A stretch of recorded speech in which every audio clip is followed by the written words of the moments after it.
grande erreur médicale du siècle dernier. La responsabilité exclusive du virus VIH dans le syndrome du sida. Des millions de morts, des millions de malades, un traitement médical vendu par millions pour un virus qui n'existe peut-être pas. D'éminents scientifiques et chercheurs, dont font partie d'ailleurs nos invités du jour, nous indiquent que tout ceci ne serait qu'une mystification et qu'en réalité, le virus VIH n'a jamais pu être isolé. Chers web auditeurs, pour vous, nous avons enquêté. Un ouvrage est très vite devenu incontournable, les 10 plus gros mensonges sur le sida. Je convoque donc aujourd'hui au bureau de la dissidence les co-auteurs de ce livre, le professeur Étienne de Harven et le journaliste scientifique Jean-Claude Roussez. Messieurs, bonjour. Bonjour. Bonjour. Monsieur de Harven, vous êtes docteur en médecine et étiez professeur émérite d'anatomie pathologique à l'Université de Toronto au Canada. Vous avez consacré presque toute votre carrière à l'étude des rétrovirus au microscope électronique liés au cancer, aux leucémies de souris, pardon, c'est bien ça? Exact. Les fiches ne me trahissent pas alors. Monsieur Roussez, vous êtes donc journaliste et auteur scientifique. Vous avez publié entre autres de nombreuses études relatives aux applications médicales des hautes technologies. C'est parfaitement exact. Alors messieurs, juste avant de revenir sur quelques-uns des plus gros mensonges sur le sida, je me permets sous votre contrôle de redéfinir des termes qui, à force d'être ressassés, se confondent ou perdent leur sens dans notre inconscient collectif.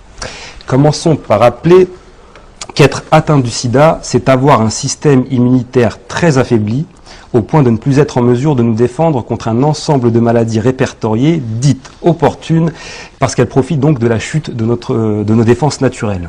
Oui. Et c'est le développement de ces maladies, donc cancer et autres infections, qui finit par entraîner la mort de la personne infectée. C'est bien cela? Oui. Tout à fait exact. Quant au VIH, ce virus, il serait le responsable de l'effondrement de notre système immunitaire en s'attaquant à l'un de ses composants essentiels, les lymphocytes T. Jusque-là, j'ai presque tout bon. Oui. Tout bon, tout bon. Et oui, j'aimerais finir par rappeler ce qu'est la séropositivité. Alors, on dit d'une personne qu'elle est séropositive lorsque l'on décèle dans son sang non pas la présence du virus VIH, mais celle des anticorps censés lutter contre cette infection. Alors, si j'ai tout bon, je peux vous poser la première question qui est, donc, Monsieur de Harven, ce virus, observé ou pas observé? Ce virus n'a jamais été observé directement en microscopie électronique dans le sang de patients dont on prétend qu'ils ont une charge virale élevée. Par des techniques moléculaires extrêmement intéressantes, on affirme pouvoir identifier dans le sang de ces malades des séquences d'acides nucléiques qui correspondent au génome des rétrovirus. Mais il n'y a aucune corrélation entre ces données-là et l'échec total de tous les efforts qui furent développés pour tenter de démontrer des particules de rétrovirus dans le sang de ces malades-là. Donc le virus n'a jamais été trouvé dans un corps de malade du sida? Il n'a jamais été observé en microscopie électronique dans le sang de malades dont on prétend qu'ils ont une charge virale élevée. D'accord. C'est une affirmation que j'ai faite en Afrique du Sud lors de cette grande conférence qu'avait convoquée le président Mbeki en 2000 et qui n'a jamais été contredite depuis. On a même à Londres offert un prix assez important à quiconque pourrait me prouver le contraire, et ce prix n'a jamais été réclamé. Très bien, monsieur Roussez. Comment s'est faite l'annonce de la découverte de ce virus? Ah, écoutez, c'est une longue histoire. En fait, il faut remonter à 1972, donc 9 ans avant le début de ce qu'on peut appeler une épidémie. Le président Richard Nixon, à l'époque, avait déclaré la guerre contre le cancer. C'était son grand chantier. Et immédiatement, on a demandé au Congrès américain de débloquer des sommes colossales pour travailler dans la recherche contre le cancer. Mais à la condition que ces recherches soient effectuées uniquement sur les rétrovirus. C'est-à-dire un chercheur indépendant qui aurait cherché à trouver la véritable cause du cancer, celui-là, il était blackboulé. Il n'y en avait que pour les rétrovirus. Parce qu'on avait peut-être observé un lien entre ces rétrovirus et le cancer chez certaines... Voilà, c'est parti en fait des recherches qui ont été faites par le professeur de Harvard, entre autres, enfin Charlotte Friend à New York, qui ont constaté qu'il y avait un certain rapport entre les cancers du poulet ou de la souris et les rétrovirus. Bien. En 1981, quand apparaissent les premiers cas de ce qui s'avérera être ensuite le sida, on a essayé de faire passer du cancer à une nouvelle maladie. Je m'explique. Oui. Les crédits colossaux qui ont été accordés aux chercheurs n'ont donné absolument aucun résultat. Après 9 ans donc de recherche totalement infructueuse, le public américain et le Sénat qui avait allongé des millions, les millions de dollars évidemment, et cette histoire de sida est tombée comme du pain béni et a permis même d'augmenter les subventions. Par rapport au cancer, on a multiplié les subventions. En 1981, il y a eu d'un seul coup plusieurs cas parmi les homosexuels des grandes villes qui avaient tous les mêmes maladies, les mêmes symptômes, c'est-à-dire notamment les 2 maladies symptomatiques du sida, des premiers sida. Le sarcome de Kaposi, qui est une maladie, une espèce de cancer des vaisseaux sanguins. On peut rappeler à nos chers web auditeurs que ce sont les taches qu'on voit apparaître dans le film Street of Philadelphia, sur le personnage joué par Tom Hanks, qui a des taches rouges qui apparaissent sur sa nuque et un peu partout. Voilà. Et la deuxième maladie emblématique, c'était la pneumocystose, c'est-à-dire une pneumonie, Apneumocystis carini, c'est le nom du microbe en question. Bon. Et plutôt que de voir ce qui était visible immédiatement, à savoir que ces maladies étaient dues à l'utilisation de drogue, et exclusivement de drogue. On a senti comme une bonne odeur passer. Oh là là! Et si on pouvait transformer ça en maladie contagieuse? Et c'est comme ça que on fait le lien entre... On a fait un faux lien, un lien d'opportunité avec un virus. Voilà, on a dit, tiens, ce serait pas mal un virus, parce que c'est pas très visible, c'est tout petit, personne n'ira y voir. On fait le lien entre... On a fait un faux lien, un lien d'opportunité avec un virus. Voilà, on a dit, tiens, ce serait pas mal un virus, parce que c'est pas très visible, c'est tout petit, personne n'ira y voir. Voilà. D'accord, et ce virus, justement, parce qu'il y a une annonce de la découverte de ce VIH, il s'est fait par qui? Je crois que c'est le professeur Gallo aux États-Unis, en collaboration avec le professeur Luc Montagnier, donc français. C'est bien ça, parce qu'il y a bien... Voilà, alors, dans le labo de Luc Montagnier à l'Institut Pasteur, en 1983, on a, semble-t-il, découvert ce qui semblerait être un virus. Je n'irai pas plus loin. Et l'année suivante, en 1984, Robert Gallo, en utilisant un échantillon provenant de l'Institut Pasteur, a lui-même fait une prétendue découverte de virus. Mais c'est pas Gallo qui a annoncé ça comme étant la responsabilité du sida. L'annonce a été faite officiellement dans une conférence de presse par Margaret Heckler, secrétaire d'État à la santé, et non pas par les scientifiques eux-mêmes. D'accord. C'est une déclaration officielle gouvernementale américaine qui a déclenché le phénomène en disant « Nous venons de découvrir le vecteur du sida ». C'est donc une volonté politique. Ça ne s'était jamais fait auparavant avec les autres virus? C'est quelque chose de... Non. Puisque tu évoques cette conférence de presse historique, il faut dire qu'elle avait annoncé que ce virus est probablement la cause du sida. Mais le lendemain, les médias du monde entier ont oublié un seul mot, le mot probablement. Et c'est passé de la probabilité à la certitude en 24 heures. Ce qui a changé beaucoup de choses, on peut le voir aujourd'hui. Et justement, alors, puisque ce virus n'a jamais pu être isolé, quelle est la valeur du test de dépistage du sida et à quoi correspond le fait d'être séropositif ou non? Mais ce que le public croit très souvent, c'est que ce test identifie la présence d'un virus, ce qui est absolument faux. Ce test identifie uniquement la présence d'anticorps qui sont censés s'opposer à la multiplication de ce virus.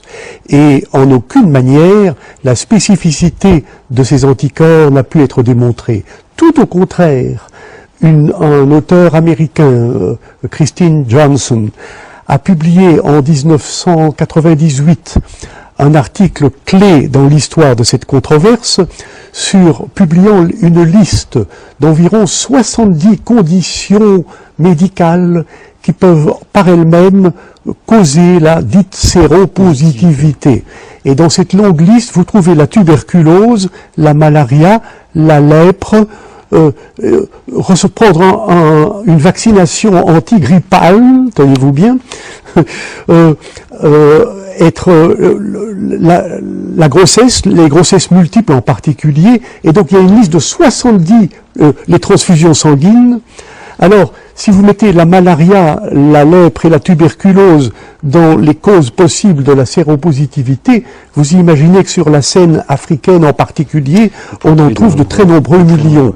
Donc, ce test n'a strictement aucune valeur, a uniquement permis de terroriser la population du monde entier et de justifier d'une façon qui ne peut être mieux caractérisée que celle d'un génocide pharmacologique, a semblé justifier la prescription à tous ces patients séropositifs de médicaments d'une toxicité tout à fait mortelle. En gros, donc, c'est assez effrayant ce que vous nous dites, parce que, si j'ai bien compris, toutes les personnes dites séropositives à qui l'on prescrit des traitements très lourds sont des individus sains. Eh oui. Très bien. Et oui, dans le dos. Dans cette histoire de sida, il y a eu deux phases. La première phase avec des vrais malades, c'est-à-dire des gens qui étaient atteints d'immunodépression. Il y a des gens immunodéprimés qui n'ont plus de système immunitaire, ceux-là, on les soigne. Bon. Mais le plus honteux dans cette histoire de sida, c'est le fait d'avoir justement inventé ces tests de séropositivité qui ont permis de classer parmi les malades des gens qui sont parfaitement sains. Et là a commencé le gros génocide. Et justement, les fabricants de ce test nous précisent-ils que celui-ci n'est pas fiable, en fait? Ah oui, en long, en large et en travers. Il suffit de lire la notice. Dans la notice, c'est indiqué. Oui. J'ai cru comprendre qu'une même personne pouvait être séropositive à Paris et séronégative à Sydney en fonction des lieux. Tout à fait exact. Donc ça aussi, c'est assez... Oui, en Afrique noire, il suffit de deux bandes, deux protéines sur les 10 caractéristiques du prétendu virus. Il suffit d'avoir deux bandes positives pour être classé comme séropositif. D'accord. En France, il en faut 3.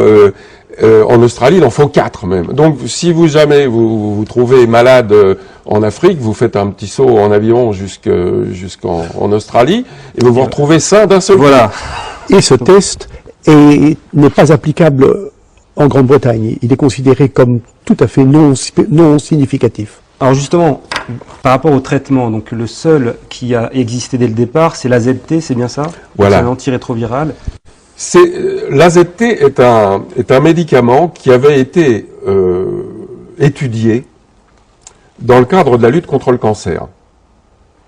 Et puis, il s'est avéré que, comme on a l'habitude de faire des tests sur les souris, que toutes les souris crevaient.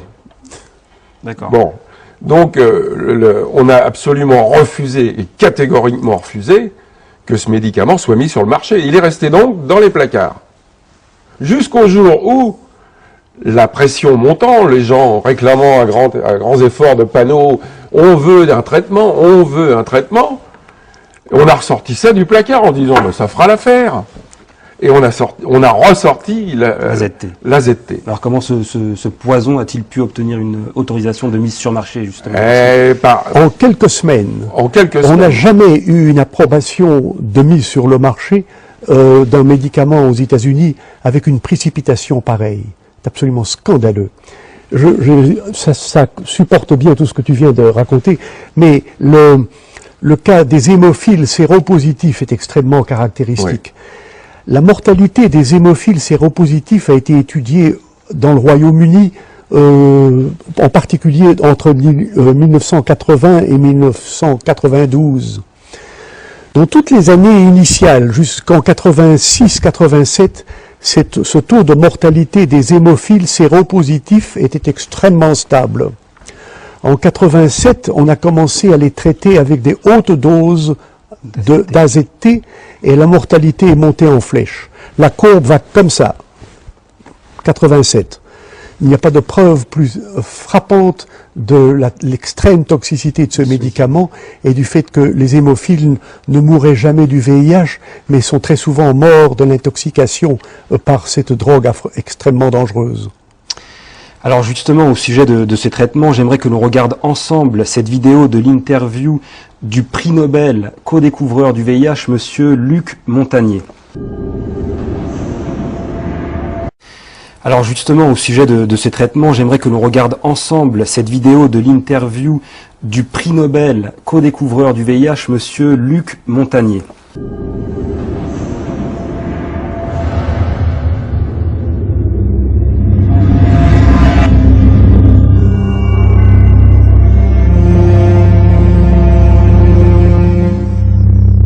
You talked about oxidative stress earlier. Is treating oxidative stress one of the best ways to deal with the African AIDS epidemic? I think this is one way to approach, to decrease the rate of transmission, because I believe HIV, we can be exposed to HIV many times without being chronically infected. Our immune system could get rid of the virus within a few weeks if you have a good immune system. And this is the problem also of African people. Their nutrition is not very equilibrated, they are in oxidative stress, even they are not infected with HIV. So their immune system doesn't work well already. So it's prone, it can, allow HIV to get in and persist. So there are many ways which are not the vaccine, the magic name, the vaccine. Many ways to decrease the transmission just by simple measures of nutrition, giving antioxidants, proper antioxidants, hygiene measures, fighting the other infections.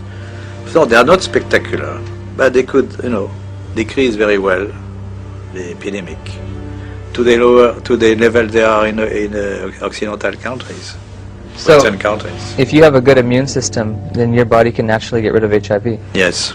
Oh, interesting. Do you think we should have more of a push for antioxidants and things of that nature in Africa than antiretrovirals? We should push for more, a combination of measures, antioxidant and nutrition, advice and nutrition, fighting other infections, malaria, tuberculosis, parasitosis. Most children have worms.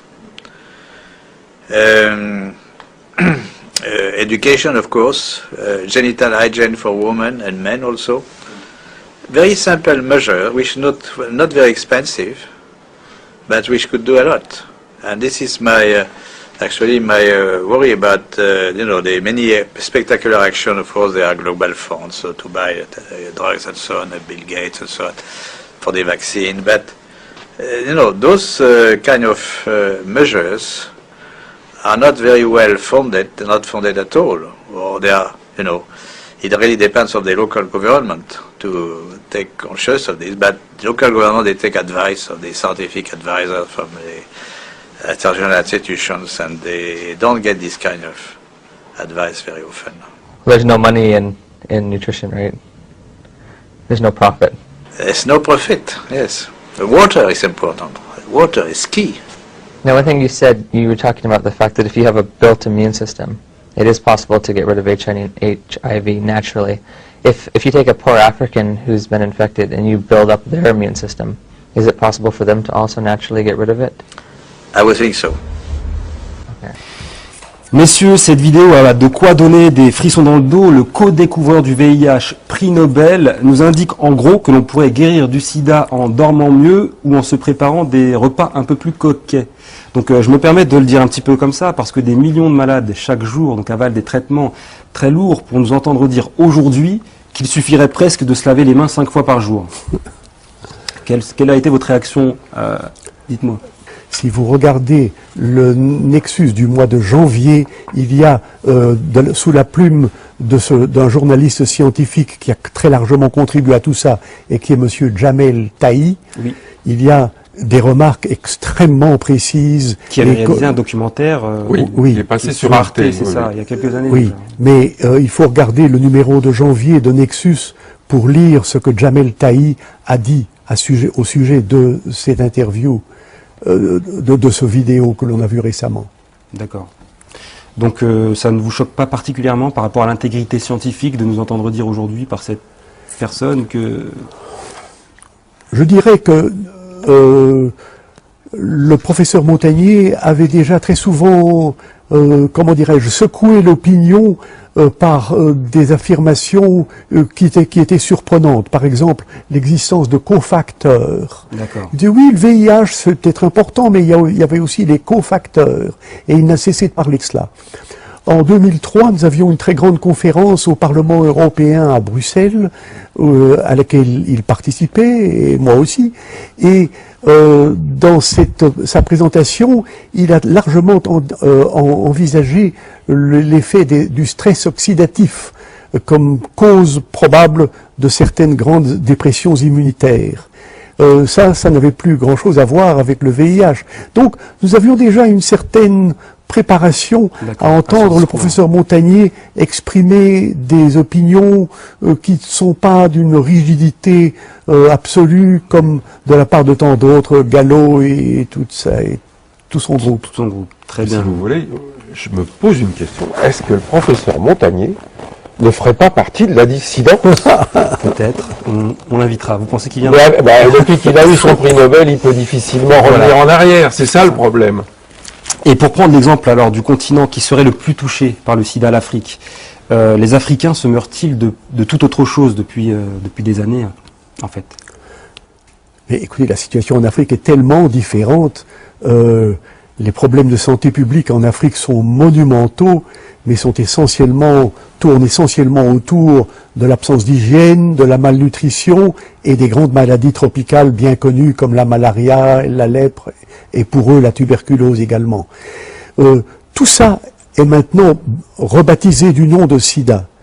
Ce n'est pas pour être choquant que je dis cela, mais mon analyse serait de dire qu'il n'y a pas d'épidémie de sida en Afrique. Il y a d'immenses problèmes de santé publique auxquels on attache l'étiquette de sida, probablement pour satisfaire la voracité des compagnies pharmaceutiques qui cherchent à ouvrir des nouveaux marchés, mais en fait, il n'y a pas de vrai sida en Afrique. Je sais que c'est extrêmement choquant d'entendre cela, mais ça tourne essentiellement autour des problèmes d'hygiène publique, de malnutrition et des grandes maladies tropicales bien connues.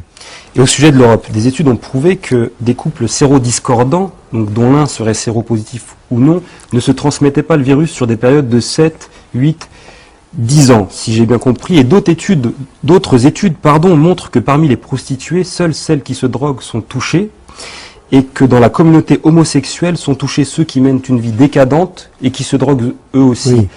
Aurait-on affaire à un virus sexiste, homophobe, raciste ou c'est une des raisons qui font que c'est impossible.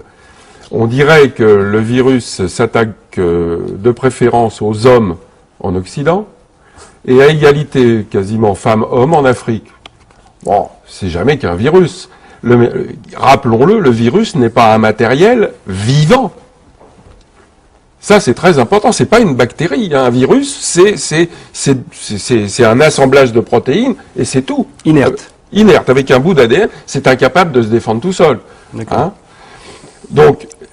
Oui, vous voulez dire que de là à choisir en fonction des continents, hommes ou femmes. C'est impossible. Ça lui attribue une intelligence qu'il est loin de pouvoir avoir. Hein? Bon.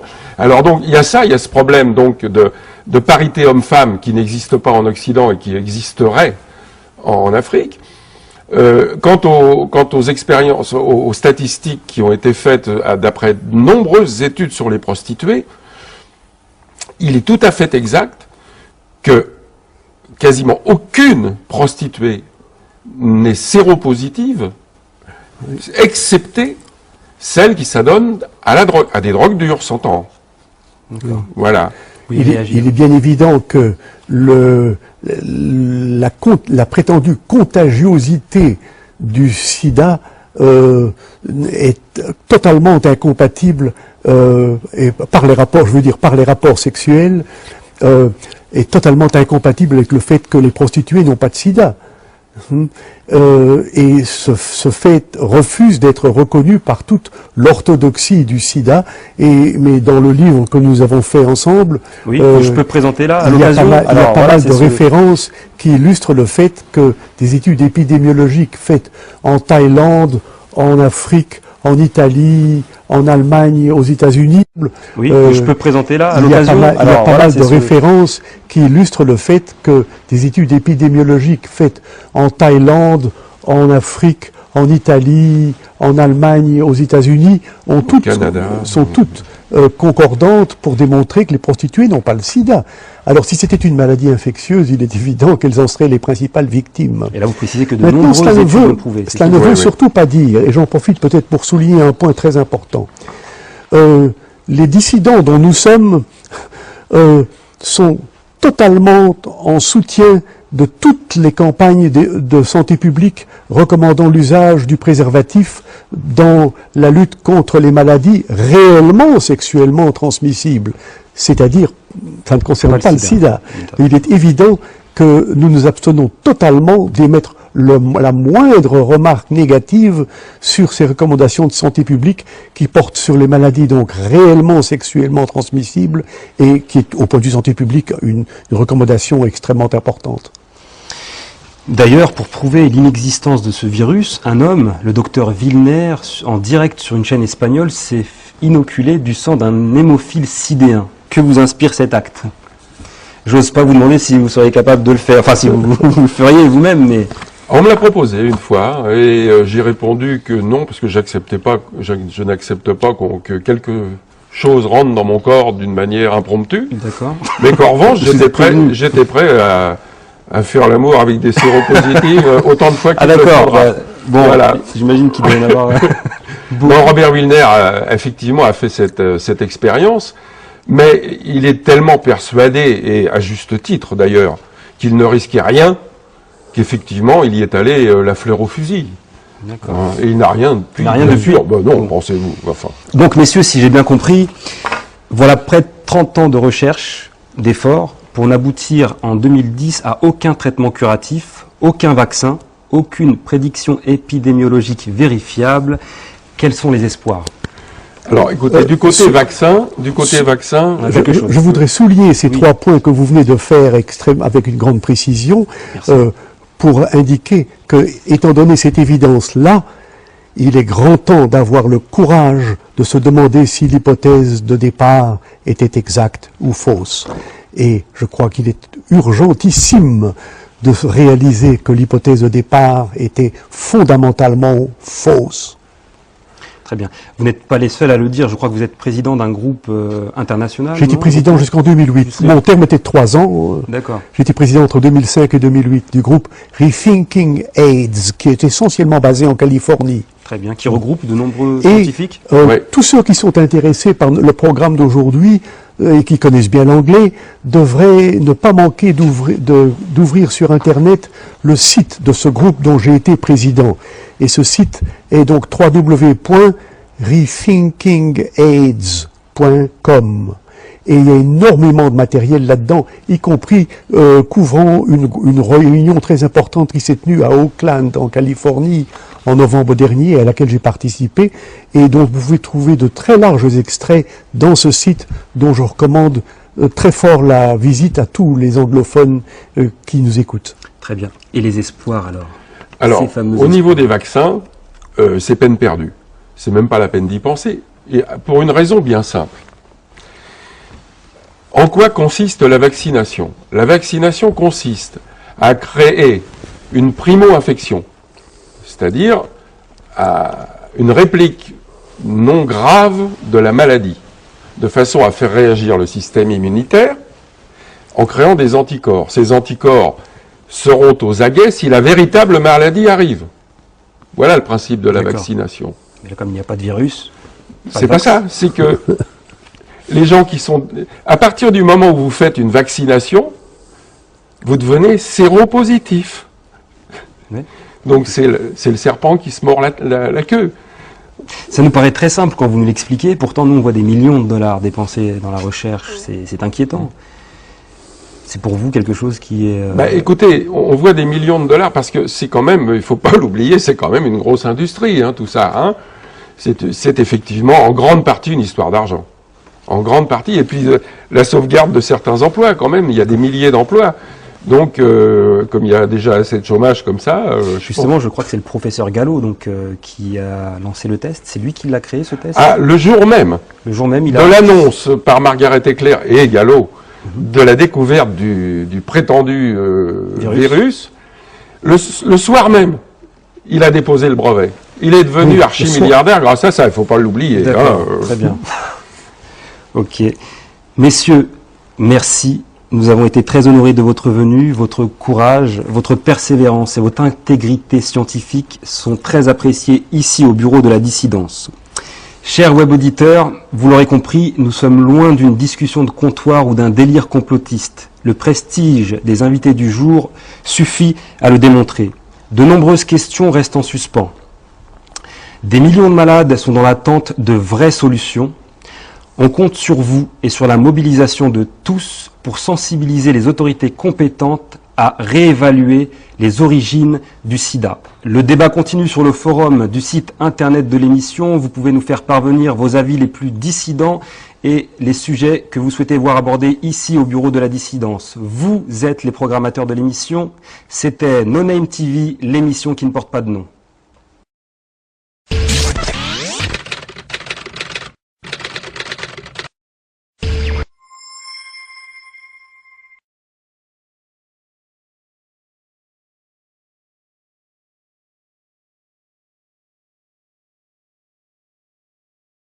Ce sida, le professeur Montagnier avait, dans une vidéo, me semble-t-il, qu'on va voir, donné un peu les conditions d'une bonne hygiène de vie alimentaire, notamment, pour éviter d'attraper ce virus, que vous ne remettez pas en cause, il existe bien, ne s'attrape pas par la voie sexuelle alors. Absolument pas.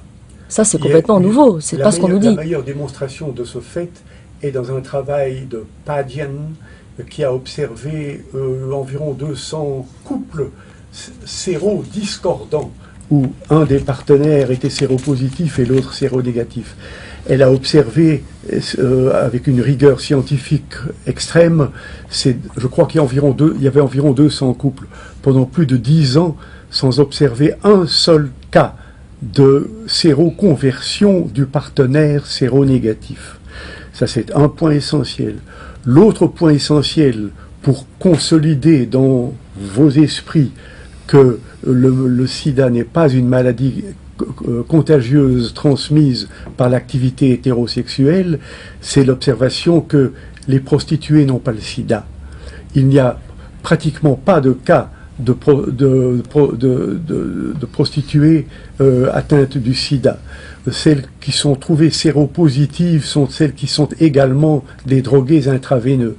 Donc le fait qu'il y ait ce paradoxe total, s'il y a une population au monde qui devrait être victime d'une maladie qui serait hétérosexuellement transmissible, c'est bien le groupe des prostituées. Eh bien, sachez qu'il n'en est rien. C'est la preuve la plus convaincante, je crois, et la plus frappante du fait que ce n'est pas une maladie contagieuse et que ce n'est pas une maladie qui doit être classée dans la catégorie des maladies sexuellement transmissibles. Mais, ceci étant dit, il ne faut jamais nous faire dire oubliez toutes ces recommandations voilà, de j'allais vous poser la question. Car il y a de vraies maladies qui sont sexuellement transmissibles, comme la syphilis et la gonorrhée, et toutes les recommandations d'usage du préservatif restent parfaitement applicables et d'une très grande urgence en santé publique pour la prévention de maladies qui sont vraiment des maladies sexuellement transmissibles, mais dans ce groupe-là, il ne faut pas inclure le sida. Voilà une bonne nouvelle. Alors, par rapport à ce qui peut causer le sida, que vous avez davantage repéré dans la communauté sexuelle historiquement, on précise qu'il ne s'agit pas d'un jugement de valeur, bien sûr, de votre part. Vous parlez dans votre livre des poppers. c'est en fait du nitrite d'amyle, c'est ça, en fiole, Oui. qui est à l'origine, expliquez-nous ça, un médicament que la communauté gay d'il y a quelques années a utilisé dans un autre sens. Voilà, en fait, le nitrite d'amyle, qui a été inventé il y a bien longtemps, est un médicament qui permet de soulager les personnes ayant des problèmes cardiaques. C'est un vasodilatateur, c'est-à-dire il dilate les vaisseaux sanguins. Et il se trouve que, on ignore qui, mais enfin quelqu'un a trouvé que ce nitrite d'amyle provoquait des réactions assez intéressantes au niveau sexuel, à savoir la dilatation de l'orifice anal, pour parler correctement, et la prolongation de de l'activité sexuelle. Un aphrodisiaque, en gros. Voilà, c'est un aphrodisiaque. Et malheureusement, ce nitrite d'amyle a des des vertus qui, si elles étaient salutaires aux malades du cœur, deviennent très graves vis-à-vis des personnes bien portantes. Et lorsqu'elles sont utilisées, malheureusement, d'une manière totalement débridée, ce qui était le cas, parce que la libération sexuelle aux États-Unis a eu lieu à la fin des années 70, et à partir de là, la libération homosexuelle, a eu lieu à la fin des années 70, et à partir de là, ça a été le défoulement total. Avant, on avait honte d'être homosexuel, après on en avait la grande fierté, la gay pride. Hein. Et donc, se sont ouverts des boîtes réservées quasiment aux homosexuels. Et là, c'était tous les soirs la grande fiesta avec des tas de drogues à disposition. Ça, il faut le dire. Hein. Il y a des témoignages d'ailleurs assez intéressants, notamment d'un journaliste homosexuel. Et donc, le nitrite d'amyle, au bout d'un moment, provoque le sarcome de Kaposi, dont j'ai parlé tout à l'heure, qui est cette maladie emblématique du sida où on a des espèces de ronds plus ou moins gros, de couleur marron, etc. Et la durée de vie, quand on a attrapé ce sarcome de Kaposi, est voisine d'1 an, en fait. Hein. Donc, peu de personnes en réchappent. Malgré tout, c'est un cancer qui peut évoluer vers la guérison comme ça, spontanément.